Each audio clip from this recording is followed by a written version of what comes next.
COP29 em Baku, no Azerbaijão. Vamos continuar aqui repercutindo a importância dessa conferência do clima. Eu converso agora com Vitor Vilar, que é consultor de política internacional da BMJ Consultores Associados. Muito bem-vindo. Boa tarde, Vitor. Boa tarde, Simone. Tudo bem? Muito obrigado pelo espaço.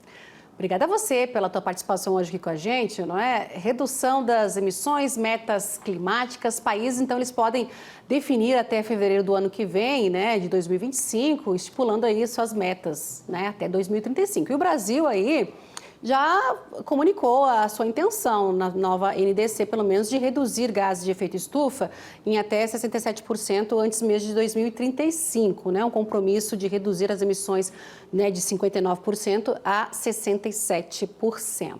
Neutralidade também, né, Vitor, até 2050. Como é que você avalia, e já colocando aqui que o vice-presidente lá em Baku, ele falou em relação a uma meta ambiciosa, mas factível. É factível?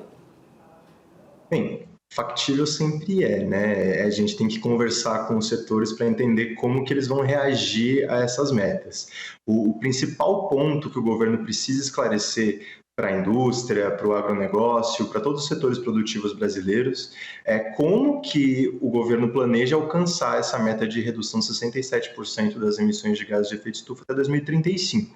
E isso só vai ficar claro através da publicação, de fato, dessas novas NDCs e também no ano que vem do Plano Clima setorizado, né? O Plano Clima que já foi atrasado algumas vezes pelo governo federal, né, a sua publicação, ainda gera grandes expectativas, porque é através dele que o governo brasileiro vai publicar o manual, né, as guidelines, o caminho para que os setores consigam abater essas emissões de gases de efeito estufa.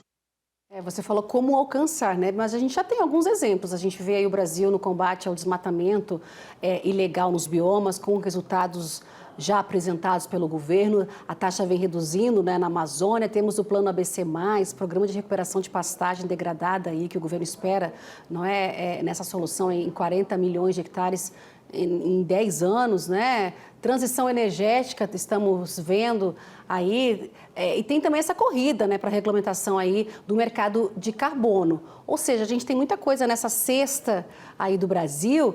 Como é que você avalia isso já diante dessa COP29? Seria, então, mostrar esses resultados, uns já alcançados e outros nessa rota aí para busca, para esse alcance, Vitor? Não, como você disse, o Brasil é um dos países melhor posicionados para conseguir fazer essa transição energética de uma forma efetiva, né, de conseguir atingir as suas metas climáticas. E até hoje mesmo o Brasil consegue ditar e ser um expoente internacional de como que ele pode lidar com as suas questões internas. De fato, as questões de emissão de gases de efeito estufa, por desmatamento, por mudança do uso do solo, são os principais emissores brasileiros. E você controlar essas emissões por desmatamento é um grande feito para o governo federal, né? Eles acabaram de anunciar, ano após ano, a grande redução da taxa de aumento do desmatamento, o que é importante, é um grande dado para apresentar internacionalmente, mas, novamente, né, como eu disse, o plano precisa ser demonstrado pelo governo federal o mais breve possível. A ministra Marina Silva, ela fala o Brasil não se acomodar naquilo que já foi alcançado, né, correr atrás. E eu citei alguns exemplos, aí a gente vê o mercado de carbono precisando dessa regulamentação, que é mais um passo, né, nessa não acomodação do Brasil. Não é? E a gente vê aí muita coisa para acontecer nessa COP29, mas temos aí, né, Vitor, a principal meta, não é? Fala-se muito em financiamento, né, meta de financiamento, países que não querem doar, a gente viu aí todos os recursos que se comprometeram, né, lá em 2009, pouco dinheiro de doação, enfim, dinheiro de financiamento. Como é que você avalia nisso tudo? Fica mais difícil, então, dos países mais pobres, né, eles não conseguirem, então, adotar essas ações quando a gente fala de mitigação, investimentos em tecnologia, projetos em energia renovável, soluções aí para descarbonização. Isso fica mais difícil para se alcançar? Acho que sim. Esse ponto é muito interessante, Simone, porque a COP29 ela é vista como a COP do debate do financiamento. Se a COP28, né, ano passado em Dubai, ela foi a COP de que foi iniciado o balanço geral, o famoso Global Stocktake, a COP30, que vai ser no Brasil ano que vem, ela vai ser a conclusão desse balanço, a apresentação dele. Uma vez que, como você mesmo disse, ano que vem, até fevereiro, os países têm que publicar suas novas NDC, suas contribuições nacionalmente determinadas, que é, de fato, o guia que esses países apresentam para abater voluntariamente suas emissões de gases de efeito estufa. E, de fato, essa COP ela ficou um pouco na sombra dessas duas outras, porque ela não tinha um propósito exatamente claro. E, então, por conta disso, o que ficou mais em destaque, mais em evidência, foi justamente o debate acerca do financiamento. E, por conta disso, grandes temas como os financiamentos climáticos, o financiamento dos fundos de transição energética, os financiamentos dos fundos de perdas e danos, eles foram muito debatidos ao longo desse ano e tem uma perspectiva de que eles devem ser melhor endereçados nesse evento agora em Baku, no Azerbaijão.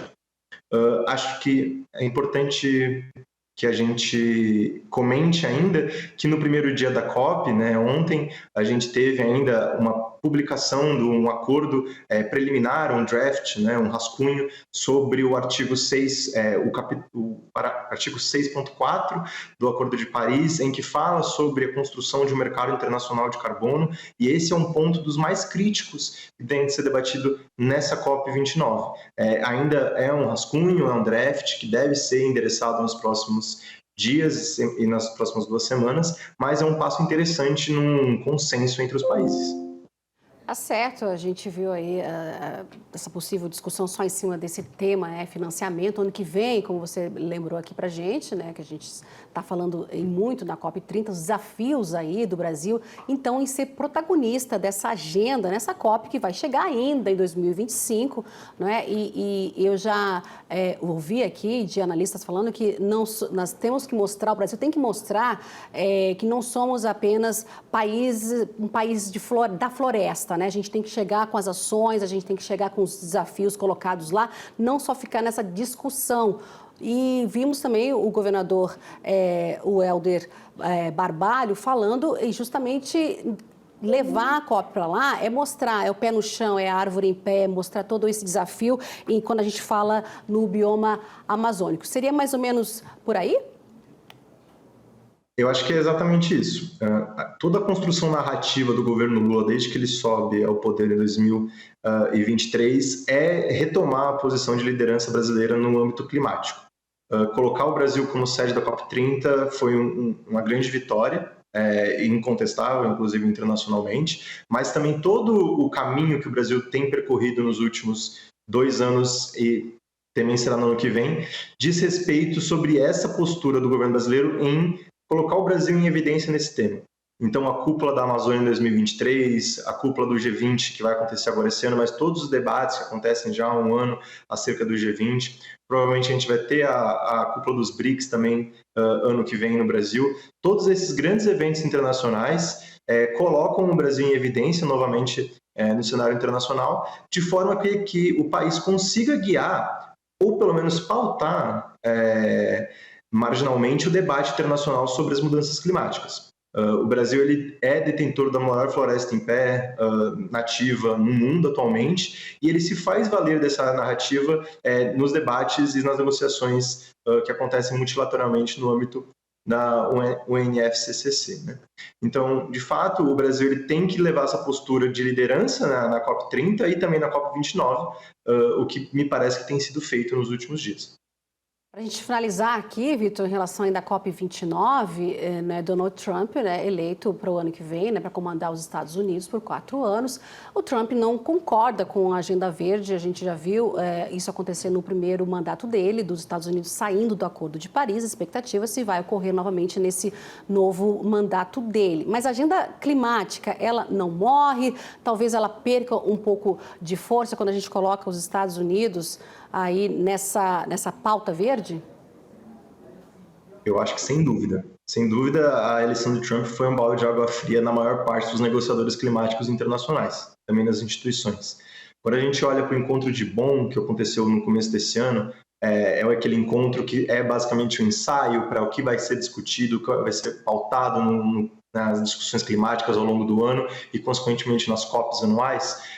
Ali, naquele momento, a gente ainda tinha um cenário em que Trump ia disputar uma eleição contra Biden, e esse cenário Trump venceria de lavada o atual presidente, e tinha um pessimismo generalizado entre os negociadores. E um medo, na verdade, acho que a gente pode colocar assim, um medo em se comprometer com o futuro, com financiamento principalmente.